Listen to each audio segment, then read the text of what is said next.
just want to say that I'm so happy to be back filming again, although I did have a really nice week off. I need to tell you guys something so frustrating that just happened to me. I literally just filmed this video like 2 hours ago. It took me a while to film, but when I uploaded it to my computer, the first half of the video is like corrupted. It's gone. So I need to fill in some parts that I said, like the backdrop winner, because obviously this is a new backdrop. It's super cool. This is probably like my favorite backdrop I've had in such a long time. So the backdrop winner for the December backdrop is Evie Hayden won. So congratulations, girl. And yeah, I'm gonna let the rest of the video that I filmed earlier play now. So I'm wearing a totally different outfit. Hope you don't mind. And yeah, here you go. By the way, I still cannot get over this backdrop behind me. I still feel like this is gonna like suck me up. Or maybe this is like the passage to Wonderland or Narnia or something. Anyways though, if you would like to win this new backdrop behind me, all you have to do is be subscribed to this channel, so my Jessii Vee channel, turn on your notification bell, and then head over to my Twitter page, follow me there, and comment a snowflake emoji on my pinned post. Once you do that, you are entered, and I will be announcing the winner in a few weeks. So,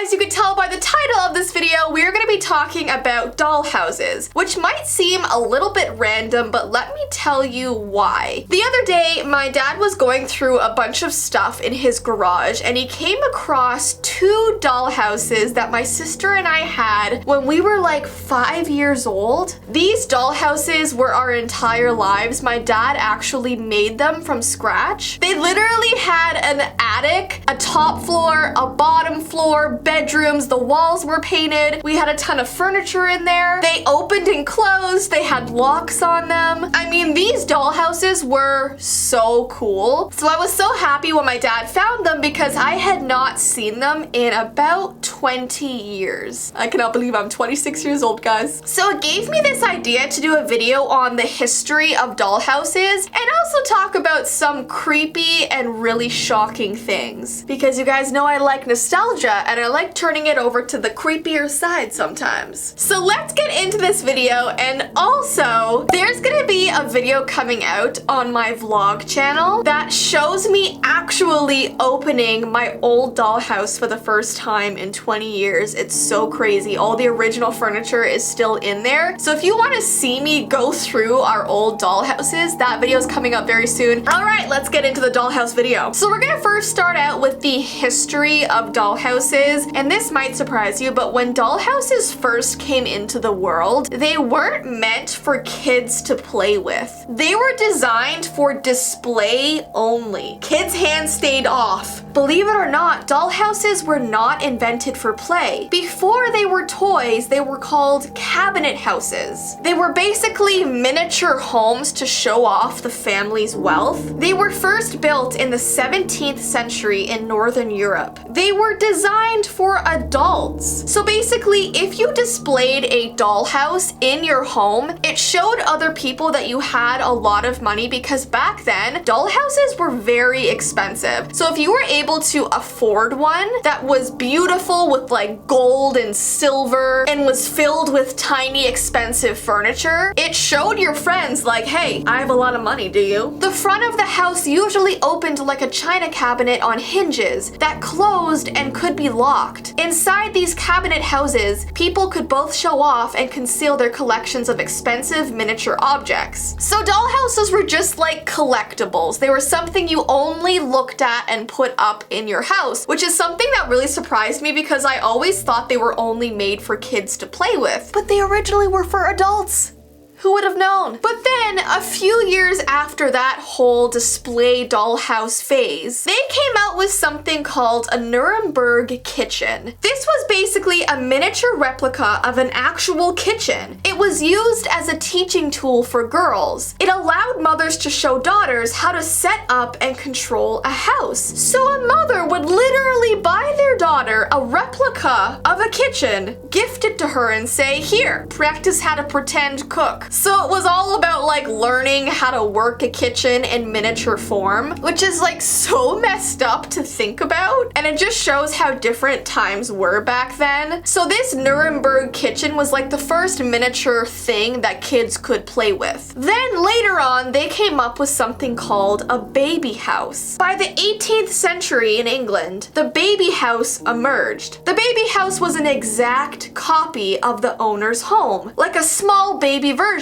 of a real-life house. So a cabinet dollhouse was just a random pretty house that people would buy and display, but a baby house was something they got customized. They had someone actually make it to look like the house they actually lived in. The baby house was full of furniture and tiny versions of the owner's rooms and actual furniture. So everything in their house was also in their baby house. And kids were not allowed to play with this either. It was also just meant for display. And then years and years after that, finally they made them for children to actually put dolls in and play with. I don't know why it took so long to get to that point, but maybe finally adults were like, wait, this is definitely meant for kids. Why do we have these? And when I was a kid, I used to use my doll houses for Barbies, for my Bratz dolls, for Polly Pockets. I think I even put my like littlest Pet Shop toys into my doll houses. Like, it was a place for all of my toys. So let's talk about the most famous dollhouse in the entire world. The Queen Mary's dollhouse in Windsor Castle is the most beautiful and popular dollhouse in the entire world. It was built between 1921 and 1924 for Queen Mary, the wife of King George. The dollhouse was created as a miniature royal palace and was a gift from the nation to Queen Mary. So like I said, from history, it was basically just a miniature of the actual palace that she lived in. The dollhouse is over 3 feet tall, and it's filled with thousands of artifacts from leading designers and craftsmen. It includes around 1,000 works of art. And it's crazy because all of these works of art are so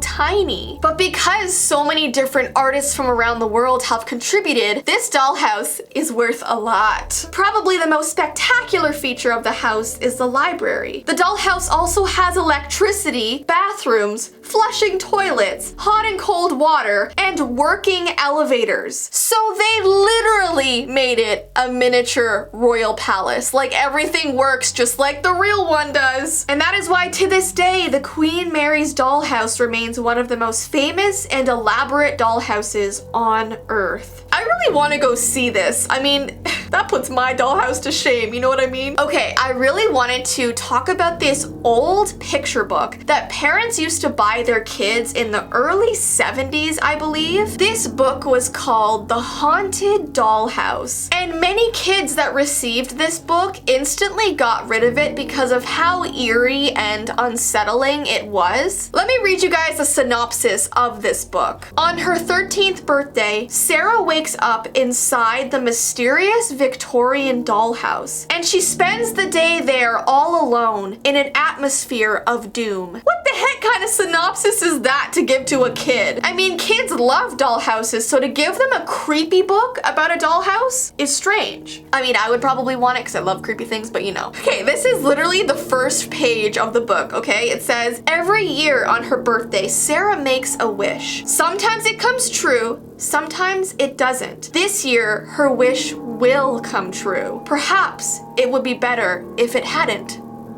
Ugh. So I guess she wishes every year that she would become a doll in her dollhouse or something. And I think what unsettled people the most about this picture book is that the pictures aren't illustrations. They're not just drawings that you see in usual books. These pictures are real photographs in black and white of a little girl looking so afraid, trapped in a dollhouse. And it's crazy because so many people got rid of this book, they threw it out, that it's really hard to even purchase this book online anymore. I think the lowest price I could find was $300 on Amazon for this book, because now it is so rare. No one really knows who has one anymore. It's hard to find pictures of this book online. But if you have this book in your house or your parent or grandparent has read it, please let me know. I just find it such a strange concept. It's just interesting how people have taken such a happy thing like a dollhouse and turned it into something scary. I remember I had this friend from probably like kindergarten. This happened such a long time ago that I'm not even sure how accurate this story is anymore. But I remember that once I got to grade 1, I was at a sleepover and this friend told me how one day she had to get rid of a dollhouse that she got for Christmas. I'm pretty sure it was like the Barbie dream house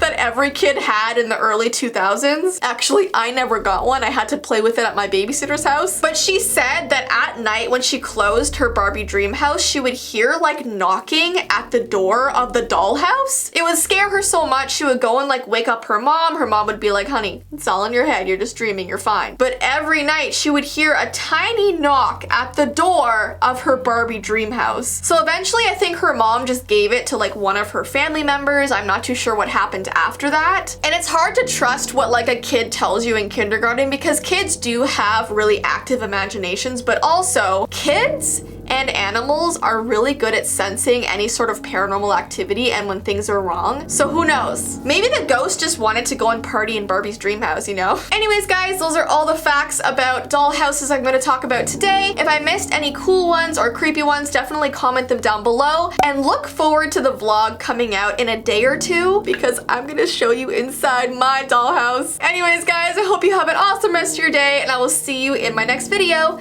Bye!